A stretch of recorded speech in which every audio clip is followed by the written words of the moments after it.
Dr. Ed, real quick, I'm going to start off a question. Yes, sir. You're sitting in the chair of Dr. Andrew Mattis, so I always kind of give him a question to start things off. I'm going to make it easier on you because I know you already know the answer to this question. Who did that song originally? We already talked about it a little bit. The Monkees. Now, I don't know if you can name any of the members of the Monkees, but we're going to reference that a little later. Just keep listening. Now you're going to hear another song real quick. I want to, if you know this group, I'll be impressed. Here we go, Dr. Ed. Okay. The Raspberries. Yeah, that wasn't even close. So the name of the first song by the Monkees, I'm a Believer, and this is... I know, I see Carrie Williams is out there. I bet she knows that this is Poison singing Nothing But a Good Time.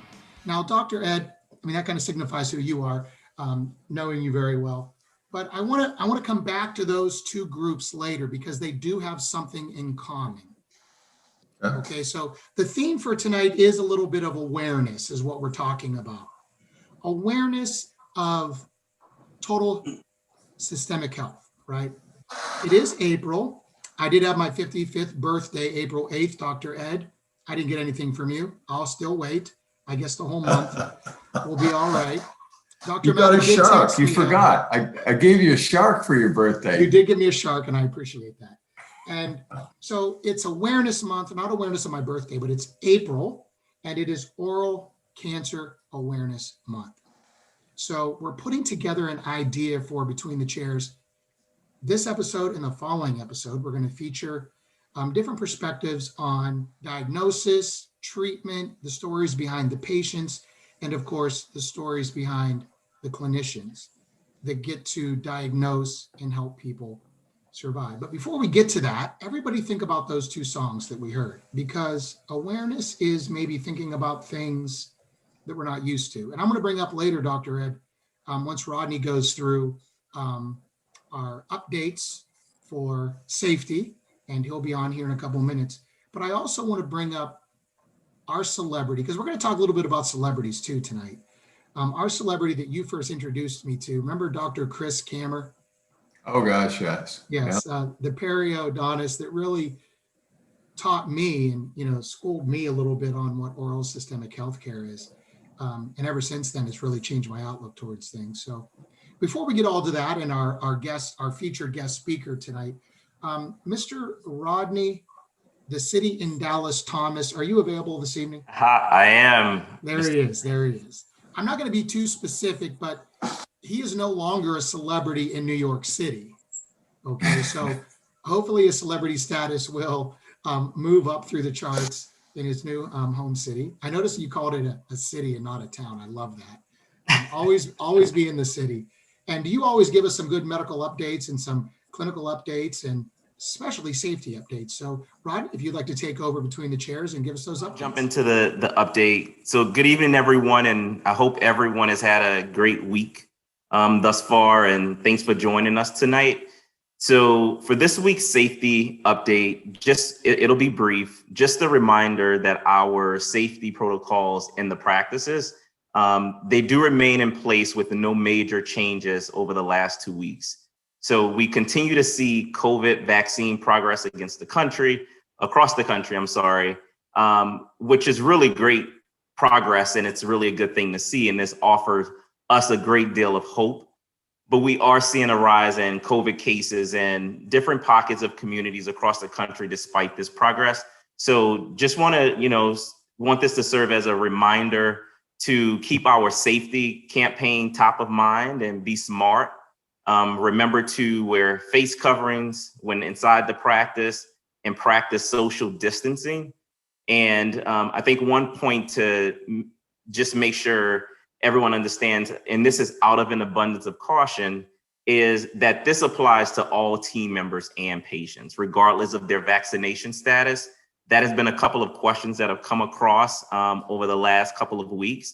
If someone has the vaccine, do they still need to wear a mask? Out of an abundance of caution, we do ask for everyone to wear, face covering or mask and practice social distancing within the practices. So please continue to just keep an eye out for our connected newsletters that focus on different safety topics. Please encourage your team members to keep safety top of mind. And I'll just end by this brief update by asking everyone to continue utilizing our COVID email address, and that's covid19@nadentalgroup.com, as a resource with any challenges you may be having in the practices. We have seen the number of inquiries decrease, but if you do run into any challenges, feel free to reach out and we will be happy to support everyone. All right, Mr. Thomas, thank you for that safety update. And I just want to give an update on Dr. Andrew Matta. He is in transit this evening and is trying to get on, but we did bring in Dr. Ed Eves. There he is. And I don't know, Dr. Ed, I don't know if you can see the background, we're official now, right? I want to give a shout out to Francis Cletus, Jody Degg in marketing. They support us. They work alongside us. Now remember those two songs, we had Something by the Monkees and of course Brett Michaels singing for Poison, Nothing But a Good Time. And then there's Every Rose Has Its Thorn. I think I'm going to send that to you, Dr. Ed, but I want you to think about awareness. We brought that up, Dr. Ed, and I want to list some contributors to the support of Oral Cancer Awareness Month. You're going to recognize a lot of these, and our guest speaker tonight, Dr. Vincent Correo, is probably a member of some of these, or he chaired them, or he was on their education team. So listen closely. The Academy of General Dentistry Foundation is collaborating with the American Academy of Oral and Maxillofacial Pathology. Is that right? Maxillofacial? Did I say it correctly? Excellent. Yeah, you're close. Okay. There's some big words, Dr. Ed. American Academy of Oral and Maxillofacial Radiology, the American Academy of Oral and Maxillofacial Surgeons, the American Academy of Periodontology, the American College of Prosthodontics, the American Dental Hygienist Association. Where's Kelly? She's going to be on in 2 weeks. They all join to help the nonprofit organization titled the Oral Cancer Foundation. Now they all come together to bring awareness just this month. I mean, it's a 12-month, every day of the week, every exam type of diagnosis, but it's focused on in the month of April. Now, I told you earlier I was going to talk a little bit about Chris Cameron. What do you remember about him, Dr. Ed? You've known him. He's from what, Madison, Wisconsin? What do you remember about that guy? Yeah, so Chris is an amazing individual. He brings an energy and enthusiasm to what can be, a snoozer topic at times. Sometimes people's attention tends to wane with talking about periodontal disease and what have you. And Chris brings an energy and an enthusiasm and such a passion to improve the oral health of, anyone he comes in contact with. And he gives freely. The guy's truly kind of a little bit crazy. He started a dental practice here a couple of years ago. I kind of talked and collaborated with him. It doesn't use drills or anything. He's using ozone therapy, and there's a lot to it. There isn't a business case to be made for it, but he just feels like if he needs to do something and he's passionate about it, he's just all in. So yes. There's a lot of underserved communities that would not have access to care, and he's doing a lot without needles, and using some pretty neat or drills, neat technology. So it's interesting. He was like really the first self-proclaimed celebrity of perio, and I know his father had a lot to do with it historically as well. And we had the honor of going down and videotaping him to help kick off our perio program along with Marianne Dreyer. And he had a 10-foot toothbrush that shot confetti. And we shot part of his intro video inside of a well-known chain that sells guitars and microphones, etc. We can't give them a plug because they haven't given us any money yet, but we're hoping to. And he was like the first person that I would classify as a celebrity in dentistry. So I want to talk Well, about. he was on American Idol in several. That's right. The night shows, And he presented at our partner meeting. Remember, he had stuff flying all over the. I mean, it was crazy. So I started thinking about that. I started thinking about, how do celebrities bring awareness? Awareness, right? Because we respect them, or we watch them in sports, or we see them in movies, and we often will go to them, and if they say something, they endorse it, then maybe we'll pay attention. Well, I want to list some names here and see if you recognize any of these. Michael Douglas. I think we've maybe all heard of him. Famous actor, Academy Award winner. Peter Tork. Yeah, the Monkees. Part of the Monkees. Jessica Tarr. She is a singer, songwriter. Maybe you didn't hear her, but she is, for the younger music listeners. Michael Cooper, if you like NBA, he's an NBA champion. Ricky Rocket, drummer and founder of Poison.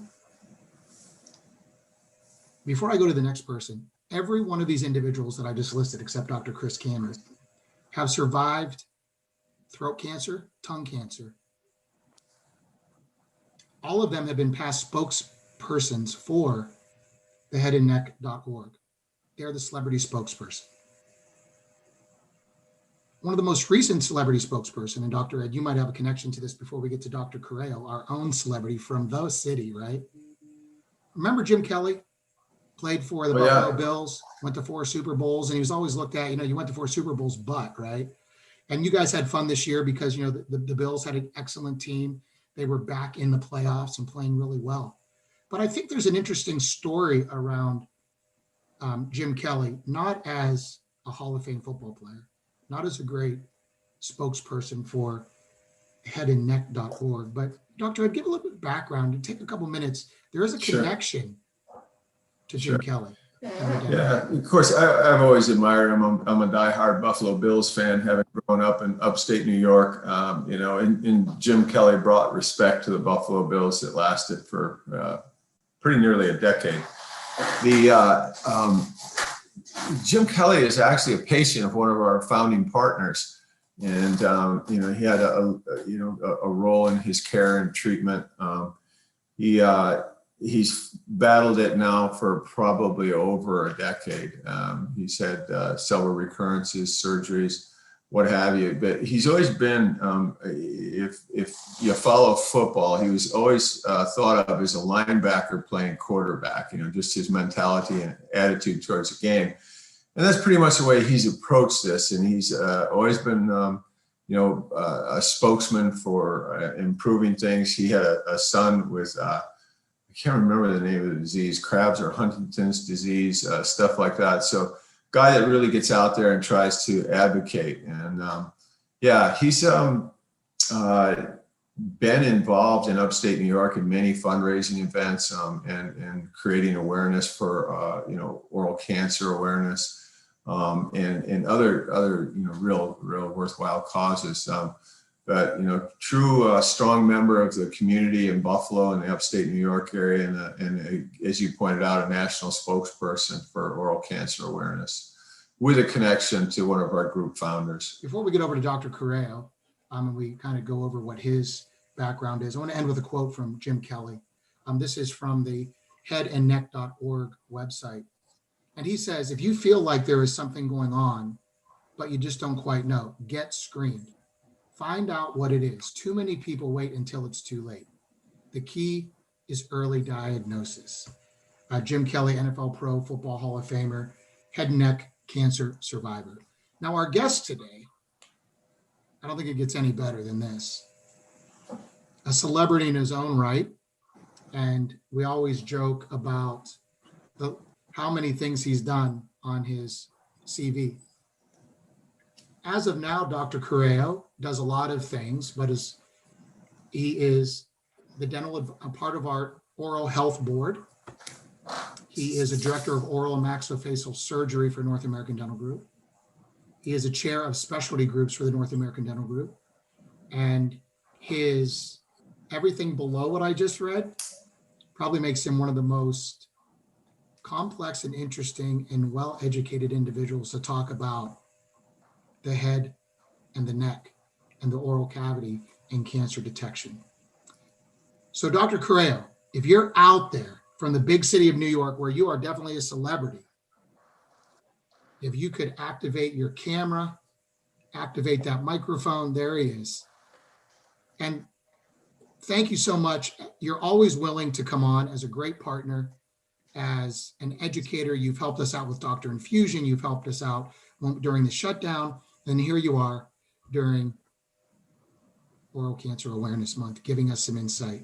So thank you so much. Dr. Ed, I'm going to turn it over to you. You guys can kind of start to talk about it, start to think about it. If we have any questions, I'll get them out to you. Vinny gives more to this organization, or as much as anybody. And I look to him for guidance quite often when it comes to figuring out, what is the best approach? What is the things that we should be focusing on? If we need to write a philosophy of care on something like oral cancer or, treatment protocols, he's the guy that's got the experience. He's run programs at, all over the country and had leadership positions, throughout the industry, and just incredible wealth of knowledge. We were on a phone, 7 o'clock this morning doing just that, trying to get some guidelines put together around sedation and, make sure that everybody is, knows what best practices are and are compliant with them. So, Vinny, I just feel totally indebted to you for all you do for us and all the support you give me. Really, really appreciate it. And on to tonight's topic of oral cancer, we did talk about it a little bit. The awareness is one thing, the screening, we're really it. The dentists see patients way more often. This is our area of expertise. And you can really save lives. I practiced almost 40 years. And I don't think it was a lot of cases, probably I'd say no more than two dozen, maybe a little more than that in my career that I was able to identify and help people with early diagnosis. But it's still a critical part. And then, also hopefully we'll talk a little bit about how you can support patients that are undergoing treatment. Thank you guys for the very flattering introduction. I don't think it's well deserved, but this is a topic that is near and dear to my heart. I'll just just tell you a little bit of my background when it comes to oral cancer and my participation. So for 15 years, I was at Columbia University, Columbia Presbyterian Hospital as an attending and associate program director, where once a month we would have head and neck tumor board, which was filled with a collaboration of people, which is necessary to treat cancer. So, for example, on the board were the ENT surgeons, the oral surgeons, oral pathology, radiation oncology, the oncologists. Depending on the situation, it could be even the endocrinologists. So the radiation oncologist. So there's so many people that need to be involved in the patient's care when it comes to doing cancer surgery. It's not a one facet thing. So after I was at Columbia, I also was chief of service at Mount Sinai, where I was also part of the oral cancer board of educators, and also part of the head and neck cancer board and study clubs. So one of the things that I want to also talk about is we used to do in April an oral cancer screening where we would set up, believe it or not, in the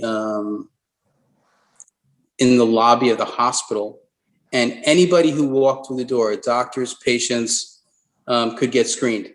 And we would do it all day long and see hundreds of patients. There's probably a team of probably 10 doctors, including residents, so we can teach them as well. And also did some cancer screening for the NBA during that time. So it's something that's really important to do. And it doesn't take long to do. It doesn't take long to do a cancer screening. So that being said, being part of all the head and neck tumor boards and being part of many operations in the OR, everyone has their role. And during a tumor board, your role is defined. For example, are we going to be the ones that are going to, as an oral surgeon, are we going to do the resection? Are we going to do the reconstruction? Are we going to be later on down the path and just do implants, depending on where the patient comes from and how they get treated? But there is an organizational plan that's put together to make sure that that patient gets the appropriate care in the appropriate sequence. So it's not a one-off and the patient's done. So that's my kind of view of oral cancer. And the other interesting thing is that every oral cancer patient or head and neck cancer patient is different. It sounds crazy, right? But the most common oral cancer is squamous cell carcinoma. And of all head and neck cancers, including thyroid, parotid, and all the salivary gland tumors, if you take all those together, 85% are oral cancer, and of all the oral cancers, 95% of squamous cell carcinomas. Vinny, you mentioned that having screenings, that's something we always did. And not only is it, you can ask any number of your community organizations and they're more than willing to partner with you on it. Great public service, and it also is a way to elevate your office in the community, just a community awareness like that. I agree. And, North American, our organization is very interested and supportive of that effort, meaning being part of the community and doing things of that nature. As you know, we have Smile with a Heart, which treats kids, dental care for kids and adults. And we're trying to move into also doing clefts for those patients. And, why not also incorporate oral cancer during the month of April to have a couple of clinics do some outreach. That would be a terrific thing for us to do. And I'm sure the Jacobs Group and North American would support that. We talked about a little bit about different ways that us as general dentists can support a patient that's gotten a diagnosis of cancer, and they're going to be facing surgeries and radiation and chemotherapy. What's the best way we can support those patients? So, we are the front line, and to your point, Ed, you mentioned this before about this being our wheelhouse.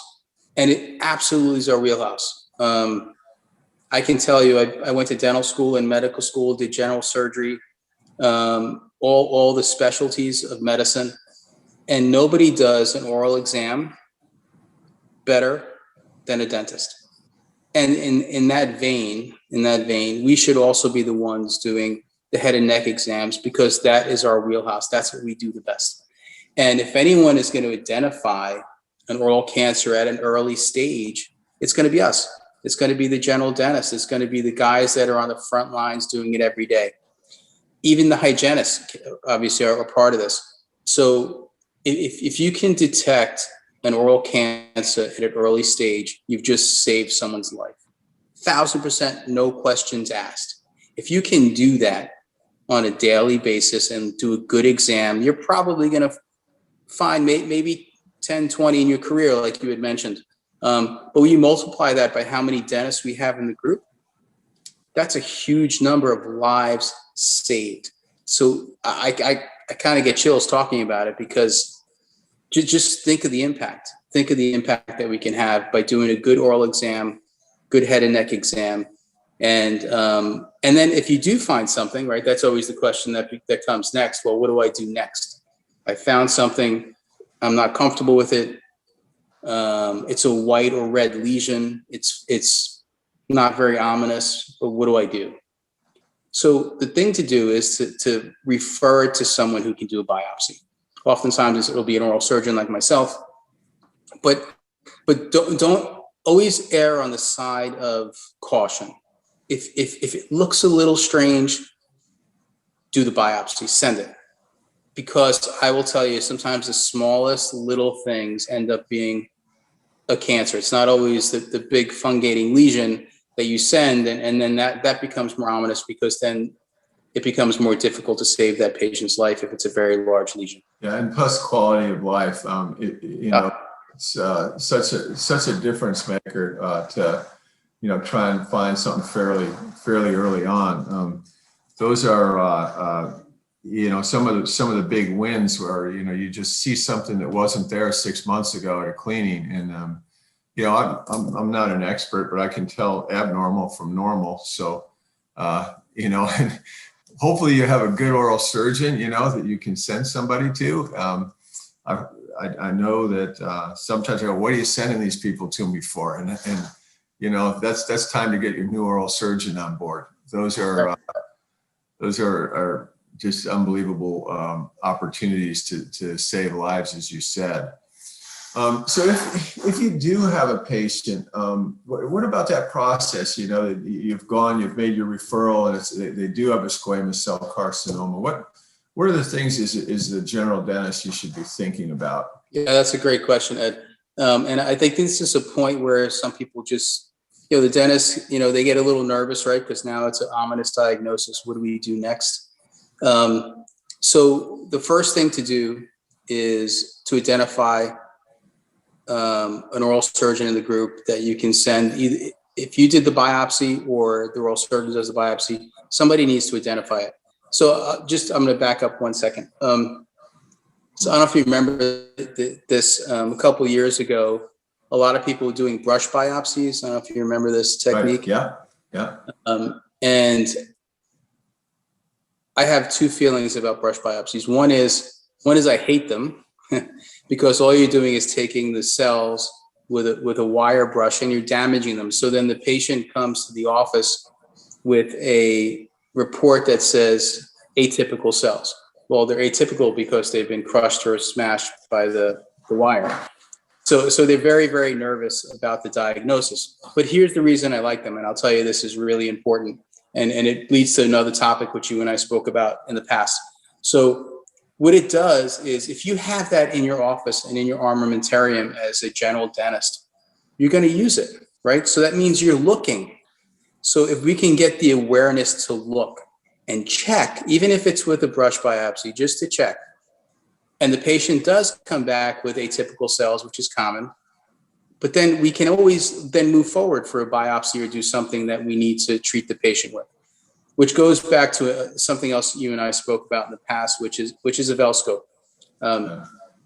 So using a Velscope can be it takes a little training to do. It takes a little bit of time to get used to it because it is subjective.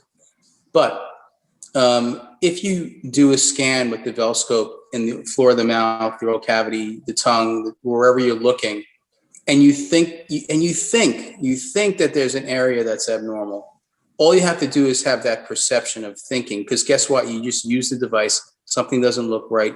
Same as a brush biopsy, just send the patient to be evaluated and have a biopsy done, because you just may have saved that patient, because it'll be something that is small and early onset, and you can eradicate it very easily by a simple surgical procedure without much going on.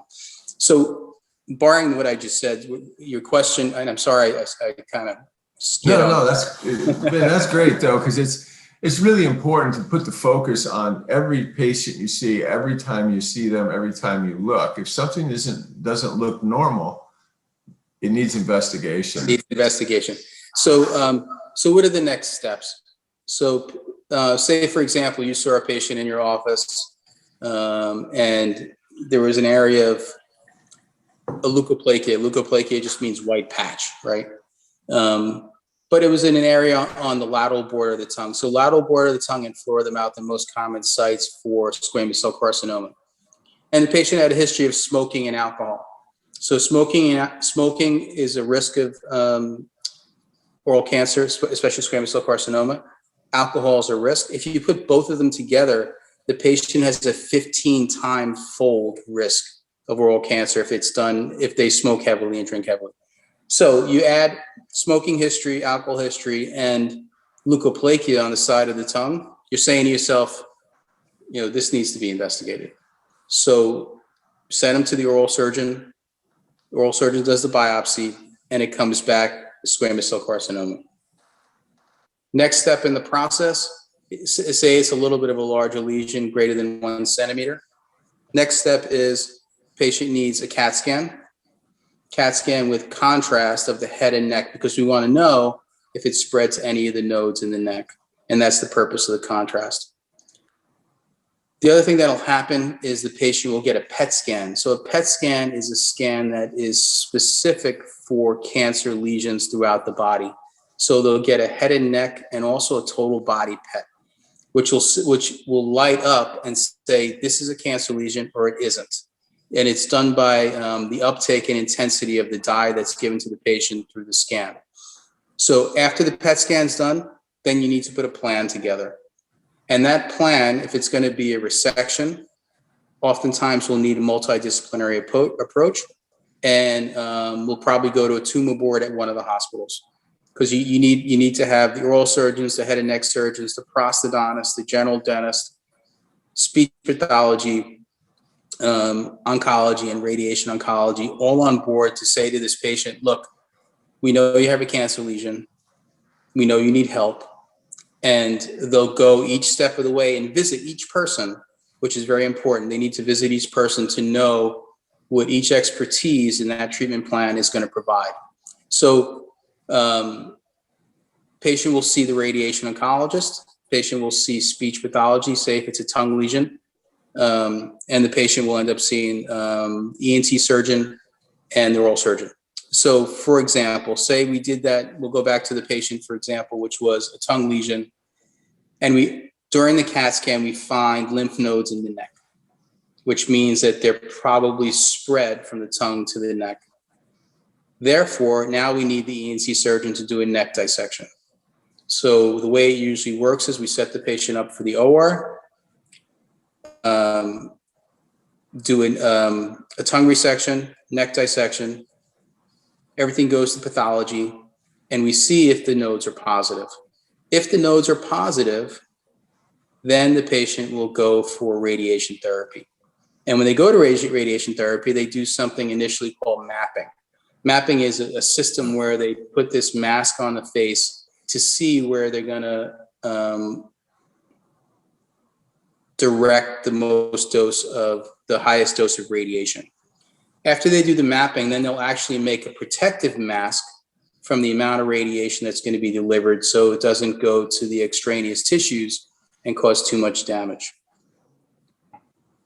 Post-radiation therapy, patients have usually a lot of trouble with mucositis, dryness in the mouth, decreased vascularization to the bones, and things of that nature. So then that affects their care post-radiation therapy. So the thing to know about radiation is that it's accumulative, right? So you can only get so much radiation in your life. Whether you got it 10 years ago or 20 years ago, it's accumulative. So the most radiation someone can get to their head and neck is 75 gray or 7,500 rad, which just different numbers of calculation. So those patients are at very high risk in the future if you're going to do extractions of the mandible or in the maxilla, depending on the field of exposure. So just to review, the sequence is identification, biopsy, plan for surgery, possibly radiation, and then post-radiation therapy. Yeah, so Vinny, as a general dentist, and I'm just going to tell you a little story I got involved with over the last week. One of our friend's sons had tonsillar cancer, about 30 years old, and they did a resection of the neck, took out all the nodes, so on, and then they started the radiation. So he was, really the submandibular area wasn't in the focus, it wasn't in the field, but it was still getting hit. So we got involved with it a little bit and were able to work with the radiation oncologist and make an oral device to protect the tissues in the tongue, built a block over the tongue, inserts down to protect the salivary glands and so on. is there, my literature searches and stuff like that, these all seem to be one-offs. Okay. I can't see any standardization of how to approach that. What's your knowledge of that, and how we as general dentists can help our patients get through that with the least amount of, unintentional harm, or prevention that we might be able to do for them? Yeah, and to your point too, Ed, I kind of missed something, which was you mentioned a 30-year-old with oropharyngeal cancer, tonsil cancer. Most commonly, squamous cell carcinoma is 50 to 60-year-old average diagnosis from tobacco and alcohol use. However, there's a very large growing population of patients who are younger that will develop squamous cell carcinoma of the oral pharyngeal area or base of tongue. And that's usually due to HPV. And the most common is type 16 that will cause oral pharyngeal cancer and base of tongue. And it's mostly seen in younger population. It's sexually transmitted for the most part. So that is the largest growing population of squamous cell carcinoma, because believe it or not, the smoking is decreasing over time. So therefore there's somewhat less anterior oral cancer, meaning tongue, vestibule, floor, mouth, palate, all that stuff. So just to clarify, when you have to irradiate the tonsillar pillars, very difficult place to get to if you need to direct a beam of radiation. So like you're saying, there are different options that you can use. And usually working with the radiation oncologist is very helpful, because if they ask the general dentist for help, there are these oral devices that can be made that can protect the teeth, protect the mandible somewhat, so that the largest dose of radiation going to the tonsils doesn't penetrate the other tissues and cause collateral damage. So it is something, once the patient gets diagnosed, sometimes the general dentist can be left out of the loop. And I'll agree with that. That happens pretty often. However, I do think that the role of the general dentist, if they want to be involved, is very, very helpful to prevent some of that collateral damage, especially if they get on the phone with the radiation oncologist. The radiation oncologist tells them, look, this is the mapping. I was talking about mapping, where the radiation is going to go, and we're going to focus on the tonsil, but these other tissues are going to take a hit. So if you can get the mapping down and then put a mask or intraoral protection, that can be very helpful. What about things like fluoride trays, artificial saliva, things like that? Is that routinely recommended? So all that is usually post-radiation therapy treatments, which I think I'm going to back up again. I'm sorry, I keep changing gears on you. Which brings up the topic of, patient, and I probably should have mentioned this before. The patient has lymph nodes already, we know from the scan, and we know they're going to get radiation therapy post-operatively. Oftentimes it's a good idea to send them to the general dentist and say, what teeth are questionable, what teeth are healthy, or which teeth are non-restorable. Because the last thing you want to do post-radiation is to start taking teeth out. So if we can give the patient, quote unquote, clean bill of health from the oral cavity by taking teeth out, doing root canals, whatever we need to do prior to radiation therapy to give them good oral health, will be so important post-operatively for the patient. So that being said, I think that, teeth that are non-restorable need to go. And we can't think of it. Oftentimes, we all, as dentists, we think of the most conservative approach. Well, we can maybe say this, we could probably do that. In this case, you have to think of the extreme. You have to flip your mindset, and it's hard. It's hard to do. If there's a tooth that's non-restorable, it's got to go. If it's a tooth that's questionable, sometimes you may say to yourself, let's take it out now, because everything that you just said, which is post-radiation, post-surgery, post-radiation, patient's going to have a dry mouth. They're going to have discomfort, decreased saliva, secondary to xerostomia. So what does that mean? That means that they can't bathe the teeth and they're at higher risk of caries post-operatively. So if they already had a lesion or something that was questionable and you left that tooth in, you've just increased the probability of that tooth going bad, and then the patient having a bigger problem later. So I think that, doing artificial saliva, fluoride trays is something that, believe it or not, if they received high dose radiation, is going to be part of their treatment for the rest of their life. They're going to need to have that. They need to have the artificial saliva to eat, because everything gets very dry in their mouth. And then what happens? You get cervical caries, right? Because you don't have the bathing of the saliva. Cervical caries is one of the worst things, because it's going to get to the pulp quick, and you need to either take the teeth out or do root canal therapy. So this is another thing that I kind of a proponent of, which is not taking teeth out in the mandible or the maxilla that received high dose radiation, and actually taking the crowns off of the teeth and doing root canals on the roots and not removing them from the bone, because we run the risk of having osteoradionecrosis. So ORN is very difficult to deal with, and it's going to set the patient up for another big operation that maybe they don't need. So even though it's counterintuitive to what we think, just if we cut the crowns off the teeth, do root canals on the roots, and leave them be, it's oftentimes the best case scenario for this population, because it's conservative, decreases their risk of infection. Not completely, of course, I agree, but sometimes it's the best course of action. Sure. So this is pretty much a life sentence. If somebody, if the cancer has gotten that far advanced before diagnosis, they're going to deal with this the rest of their life. No question.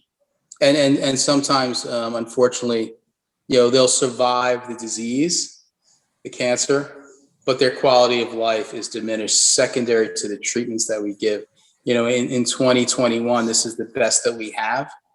There are a lot of other therapies coming down the pike that are non-surgical, that hopefully will help us win the game against cancer.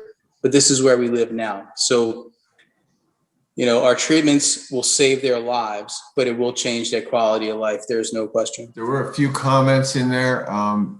Somebody had talked about, doing complementary oral cancer screenings. I think that's a great idea. And if you can, partner up with somebody in your local community too, to get outside of the office and, interact with the public. I know it's maybe a little bit touchy. We're still in a COVID environment, but, it's always been well received. Any kind of health fairs or whatever in the neighborhoods, we used to do that. Dr. Ed, you guys had mentioned earlier about Velscope as a tool. Yeah. I remember working earlier with you on study clubs. We brought in a Velscope expert showing how to use those. Dr. Correa, you had mentioned about technology that's currently available for treatment of oral cancer. What about for diagnosis and even, I don't know if prevention is the right word, but other than the Velscope, what are some of the tools out there that are readily available? So for diagnosis, there's not much. I spoke about a brush biopsy and Velscope. And the best tool for diagnosis is the physical exam. You just need to look. And we're all guilty of this, myself included. We get into a busy day. We have a lot of patients to see, and we know what the treatment plan is for the patient, and we're going to go in and we're going to do that dental work, and we're going to get done, and we're going to move on to the next patient. But it literally takes a couple minutes. So if you're going to diagnose somebody with oral cancer, or just let's back up to the physical exam. So the physical exam, believe it or not, starts when the patient walks into the room. You need to, is the patient in a wheelchair? Does the patient have a cane? Is the patient overweight? Is the patient thin? Is the patient, accompanied by somebody? So right away you have a vision of the patient. And then as they sit in the chair, our vision then, shrinks down, or we get more micro, and we look at the facial symmetry of the patient. So all this is just a visual perception. Then if quickly you can do a very good head and neck exam before you look in the mouth. You can palpate the head and neck structures around the eyes, around the cheeks, and then you go to the neck, palpate anterior triangles, posterior triangles. If you want to, you can also look in their ears and look at their ocular function. You can use an otoscope, and you can use an ophthalmoscope if you'd like. It's not common for a dentist to do those things, nor is it necessary for a dentist to do those things. But I think an oral head and neck exam should be part of our armamentarium. And then you look in the mouth, right? And then we look at the vestibule of the mouth, the floor of the mouth, the tongue, the hard palate, the soft palate. Have the patient, stick out their tongue and say, look at the posterior pharynx, look at the tonsils. Literally, in a dentist perception of the world, if you did that probably, I'm going to tell you, that probably takes about 2 minutes. So, and then if we add the other things like a Velscope, or if there's something that we think is doesn't look right, a little hyperkeratosis, a little erythema, or both, or leukoplakia is a better word. You can look closely at it, try to wipe it with some gauze. If it comes off, it's not a lesion. If it's something there that you're concerned about, one of the things you can do is wait a month or so, have the patient come back. And if it's still there after a month, then you can say, well, you know what? I think we should have a further view of this and do a biopsy and have a pathologist look at it under the microscope. Yeah, identify. That's the other one. That is it. Yeah. Dr. Ranga, thank you. Yes, we have a historian in the group. That's right. Yeah. Is that something that you would use in your office at all, or are you typically going to biopsies, Dr. Carell? Yeah. So Velscope, in my mind, is helpful. I do think there are a lot of false negatives from a Velscope because it is subjective, right? You're looking at something, and if the area is a little dark and the fluorescence isn't penetrating, it could be an area of dysplasia. But that's okay. It's okay to get a false negative. We don't want a false positives, right? Something's there and we don't know. So false negatives are okay. I don't use them. I don't use a Velscope in my office. But if you read the intent of a Velscope from the company, they will tell you that it's early detection, and also, interestingly enough, should be used by surgeons in the operating room. Very interesting. So after you do the resection of the tumor, it would be very nice then to use a Velscope to see if you left any areas of dysplasia behind, which in the OR is very difficult to do because a lot of times we'll just do things by palpation.